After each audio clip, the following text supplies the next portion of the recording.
ಭಜ್ರಂಗಿ, ನೀನು ನನ್ನ ಜೊತೆ ಇದೆಯಾ ಅಂತ ರಿಲ್ಯಾಕ್ಸ್ ಆಗಿದ್ದೀನಿ.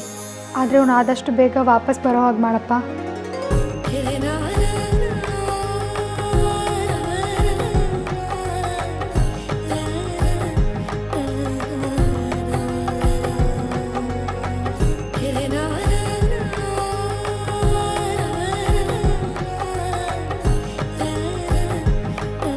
ಏನೇ ಹೇಳ ಮುದ್ಕಿ, ಸೈಕಲ್ ಗ್ಯಾಪಲ್ಲಿ ಬಂದ್ಬಿಟ್ಟಿದ್ಯಾ?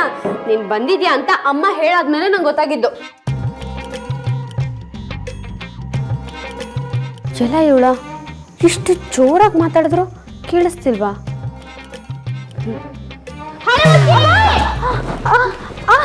ಅದಿತಿ, ಅದಿತಿ, ಯಾವಾಗ ಬಂದೆ? ಯಾವಾಗ ಬಂದೆ? ಏಯ್, ಇದೇನೆ ಇವಳು ಶಿವಪಂಜರ ಕಲ್ಪನಾ ಆಡ್ದಂಗೆ ಆಡ್ತಾ ಇದ್ಯಾ? ನಾನು ಹೋಗ್ಲಿಂದ ಅದೇ ಪ್ರಶ್ನೆ ತಾನೇ ಕೇಳ್ತಾ ಇರೋದು. ಯಾವಾಗ ಬಂದೆ? ಇಷ್ಟು ಸೈಲೆಂಟ್ ಆಗಿ ಬರೋದನ್ನ ಯಾವಾಗಿಂದ ರೂಢಿ ಮಾಡ್ಕೊಂಡೆ? ಜಸ್ಟ್ ಬಂದೆ.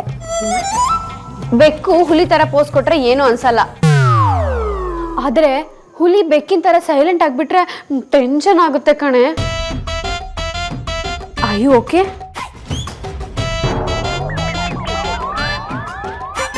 ನಾನು ಹೊಡೆಯಲ್ಲ ಅದಿತಿ.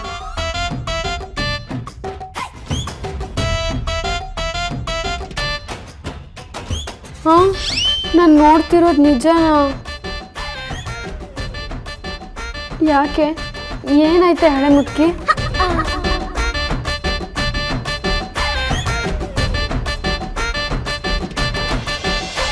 ಯಾಕೋ ಈ ನಡುವೆ ಸರಿ ನಿದ್ದೆನೆ ಬರ್ತಾ ಇಲ್ಲ ಕಣೋ. ಯಾರೋ ಕೂಗ್ದಂಗಾಗುತ್ತೆ, ಬಂದ್ ಪಕ್ಕದಲ್ಲಿ ಕೂತಂಗಾಗುತ್ತೆ. ಕಾಂತಣ್ಣ, ನಿಮ್ಮ ಈ ಸಮಸ್ಯೆನ ಜೇಮ್ಸ್ ಜಾಮ ಜಗದೀಶ್ ಅಣ್ಣ ಹೇಳ್ತೆ. ಯಾರೋ ಈ ಜೇಮ್ಸ್ ಜಮಾ ಜಗದೀಶ? ನಿಮ್ಮ ಈ ಸಮಸ್ಯೆ ಪರಿಹಾರ ಕೊಡೋನೆ ಜೈ ಜೈ ಜೈ, ಇವನು ಮ್ಯಾಜಿಕ್ ಕಳ ಹೀರೋ. ನೀನೋ ನಿನ್ ಡಿಟೆಕ್ಟಿವ್ ಸಂಗನ, ಏನೋ ನನ್ನ ಸಮಸ್ಯೆಗೆ ಒಂದು ಪರಿಹಾರ ಕೊಡಪ್ಪ. ಸರಿ ನಡಿ, ನಿನ್ ಕೆಂಗೇರಿ ನೀರಿನ ಮೋರಿನ ಪಾನಿಪುರಿ ಹಾಕು 4 ಪ್ಲೇಟ್. ಅಂದ್ಕೊಂಡೆ ಅವ್ರುಗಳ ಸಹವಾಸ ಅತಿ ಆದರೆ ಮನೆಯವರು ಹೊರಗಿನವ್ರ ಥರ ಅನಿಸಿ, ಹೊರಗಿನವರು ಮನೆಯವ್ರ ಥರ ಅನಿಸಿದ್ರು ಅನಿಸ್ಬೋದು ಅಂತ ನನಗೆ ಡೌಟ್ ಇತ್ತು. ಒಂದು ವೇಳೆ ನಾನೇ ಕರೆದ್ರು ಅವ್ರು ಬರಲ್ಲ ಅಮ್ಮ, ಯಾಕೆಂದರೆ ಅವ್ರಿಗೆ ಸ್ವಾಭಿಮಾನ ಜಾಸ್ತಿ. ಆದರೆ ಖಂಡಿತ ಅವರೆಲ್ಲರೂ ನನಗೆ ಮನೆಯವರಿದ್ದಂಗೆ. ಅಗ್ರಜ ಕೂಡ ಅತ್ತೆ ಮತ್ತು ಮಾವನ ಅಪ್ಪ ಅಮ್ಮ ಅಂದಿದ್ದು ನೆನಪಿದೆ ಅಲ್ವಾ? ದಯವಿಟ್ಟು ಇನ್ಮೇಲಾದರೂ ಅವ್ರನ್ನ ಹಾಗೆಲ್ಲ ಕರಿಬೇಡಿ.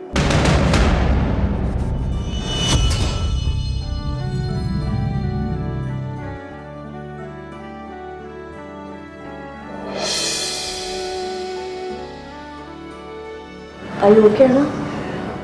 Yeah, I'm perfectly all right. Mama? ನೀ ಅಪ್ಸೆಟ್ ಆಗಿರೋಗಿತ್ತು, ಅಮ್ಮನೂ ಯಾಕೋ ಕೋಪದಲ್ಲಿ ಹೋಗೋದಿತ್ತು. ನೋ, ಹಾಗೆಲ್ಲ ಏನಿಲ್ಲ ಅದ್ಯಾ. ಆ್ಯಕ್ಚುಲಿ ಅಗ್ರಜ ಫಂಕ್ಷನ್ಗೆ ಇರಲ್ವಲ್ಲ ಅಂತ ಇರಿಟೇಟ್ ಆಗಿದ್ದೆ. ಅಲ್ಲ, ಆಲ್ ಆಫ್ ಎ ಸಡನ್ ಡೆಲ್ಲಿಗೆ ಹೋಗೋದು ಏನಿತ್ತು ಅವನಿಗೆ? ನೀನು ಯಾರನ್ನು ಮಿಸ್ ಮಾಡ್ಕೋಬಾರ್ದು ಅಂತಾನೆ ನಾವು ಒಂದಿನ ಮುಂಚೆ ಬಂದಿರೋದು. ವೇದಾಂತ್ ಆದ್ಯ ಕಾಲ್ ಮಾಡಿ ಹೊಡ್ತಿರೋ ವಿಚಾರ ಹೇಳ್ತಿದ್ದಾಗೆ ವಿಕ್ಕಿ ಅಣ್ಣ ಅಪ್ಸೆಟ್ ಆಗ್ತೇನೆ ಅಂತ ಹೇಳಿದ್ಲು.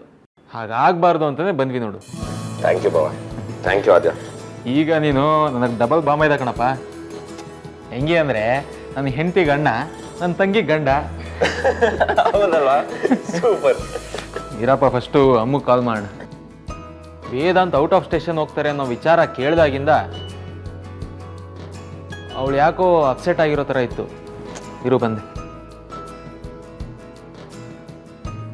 ಅಣ್ಣ, ನಂಗೆ ಯಾಕೋ ವೇದಾಂತ್ ಅಣ್ಣನೂ ಸಾರ್ಥಕಕ್ಕೆ ಬಾಬ್ಮೈದ ಆಗ್ತಾರೇನೋ ಅನ್ನೋ ಡೌಟು.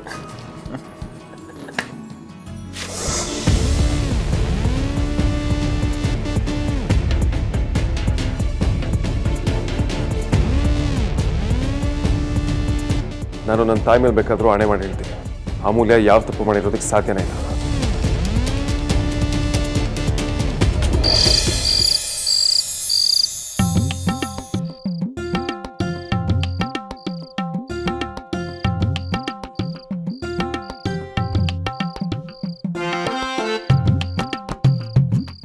ವೇದಾಂತ್ ಯಾಕೆ ಕಾಲ್ ಮಾಡಿಲ್ಲ? ಸೇಫಾಗಿ ರೀಚ್ ಆದ್ನೋ ಇಲ್ವೋ? ಅವ್ನು ಕಾಲ್ ಮಾಡಲಿ ಅಂತ ನಾನು ಯಾಕೆ ವೇಟ್ ಮಾಡಬೇಕು? ನಾನೇ ಕಾಲ್ ಮಾಡ್ತೀನಿ. ಒಂದು ವೇಳೆ ನಾನು ನೆನ್ಸ್ಕೊಂಡಿದ್ದು ಅವನಿಗೆ ಅರ್ಥ ಆಗಿ ಟೆಲಿಪತಿ ವರ್ಕ್ ಆಗಿ ಅವನು ನನಗೆ ಕಾಲ್ ಮಾಡ್ತಾ ಇದ್ರೆ, ಟೆಲಿಫೋನ್ ಆಂಟಿ ನೀವು ಕರೆ ಮಾಡಿರುವ ಚಂದಾದಾರರು ಮತ್ತೊಂದು ಕರೆಯಲ್ಲಿ ನಿರತರಾಗಿದ್ದಾರೆ ಅಂತ ಬಡ್ಕೊಂಡ್ರೆ ವೇದಾಂತ್ ಸುಮ್ಮನೆ ಇರಿಟೇಟ್ ಆಗ್ತಾನೆ.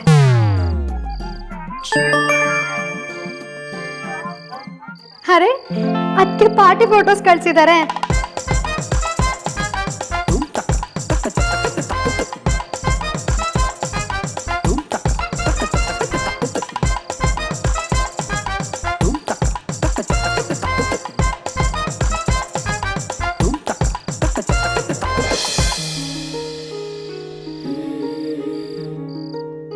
ಡಾನ್ಸ್ ಮಾಡೋವಾಗ್ಲೂ ನಗಲ್ಲ, ಕೋಪಿಷ್ಟ. ಅದು ಯಾವಾಗ ಬುದ್ಧಿ ಬರುತ್ತೋ.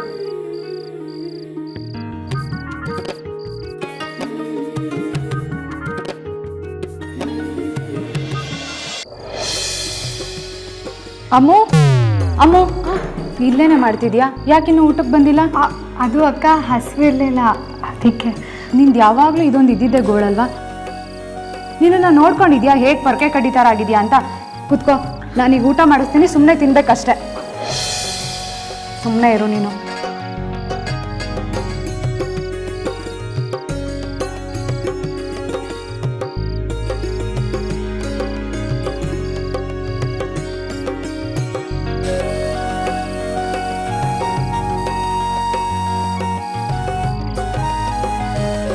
ಏನಾಯ್ತಮ್ಮ? ಯಾಕೆ ಕಣ್ಣಲ್ಲಿ ನೀರು? ಇನ್ನೆಷ್ಟು ದಿನ ಇಲ್ಲಿರ್ತೀಯ ಅಕ್ಕ? ಮದುವೆ ಆಗಿ ಹೋಗ್ಬಿಡ್ತೀಯ. ಆಮೇಲೆ ವಿಕ್ಕಿ ಬಾವನ್ ಮನೆನೇ ನಿನ್ನ ಮನೆ ಆಗೋಗುತ್ತೆ. ಅದೇ ನಿನ್ನ ಫ್ಯಾಮಿಲಿನೂ ಆಗುತ್ತೆ. ನೀನು ಅಲ್ಲಿರುವಾಗ ನೀನು ನನಗೆ ತುಂಬ ನೆನಪಾಗಿ ನಾನಿನ್ನ ಮಿಸ್ ಮಾಡ್ಕೊಡೋದಕ್ಕೆ ಶುರು ಮಾಡಿದ್ರೆ ಏನೇ ಮಾಡೋದು? ನನ್ನ ಮದುವೆ ಆಗ್ತಿರೋ ಹುಡುಗ ನಿನಗೆ ಬರೀ ಭಾವ ಮಾತ್ರ ಅಲ್ಲ, ಒಳ್ಳೆ ಫ್ರೆಂಡು. ಸೀದಾ ಒಂದು ಕಾಲ್ ಮಾಡಿ ಇಮಿಡಿಯೇಟಾಗಿ ಆರ್ತಿ ಇಲ್ಲಿರ್ಬೇಕು ಅಂತ ಒಂದು ಆವಾಜ್ ಹಾಕಿದ್ರೆ ಮುಗೀತಪ್ಪ. ನಾನು ಅಲ್ಲಿ ಮಾಯ ಆಗಿ ಇಲ್ಲಿ ಪ್ರತ್ಯಕ್ಷ ಆಗ್ತೀನಿ. ಏನೇ ಹಳೆ ಮುಕ್ಕಿ, ನಮ್ಮ ಹಳೆ ಟೇಪ್ ರೆಕಾರ್ಡರ್ನ ನೀನ್ ಪರ ಮಾಡ್ಕೋತಾ ಇದ್ಯಾ? ಎಂತ CD ಬರಲಿ, ಬ್ಲೂಟೂತ್ ಬರಲಿ, ಎಂತ ಸ್ಮಾರ್ಟ್ ಫೋನ್ಸೇ ಬರಲಿ, ನಮ್ಮ ಹಳೆ ಟೇಪ್ ರಿಕಾರ್ಡರೇ. ಆಯ್ತು ಕಣೆ, ನಾನು ನಿಮ್ಮೆಲ್ರಿಗೂ ಅಕ್ಕನೇ. ಹಾಗೆ ಹೇಳ್ಕೊಳ್ಳೋ ಅವಕಾಶ ನನಗೆ ಮಾತ್ರನೇ ಇರೋದು. ಅಕ್ಕ ಅಲ್ಲ, ಅಮ್ಮ.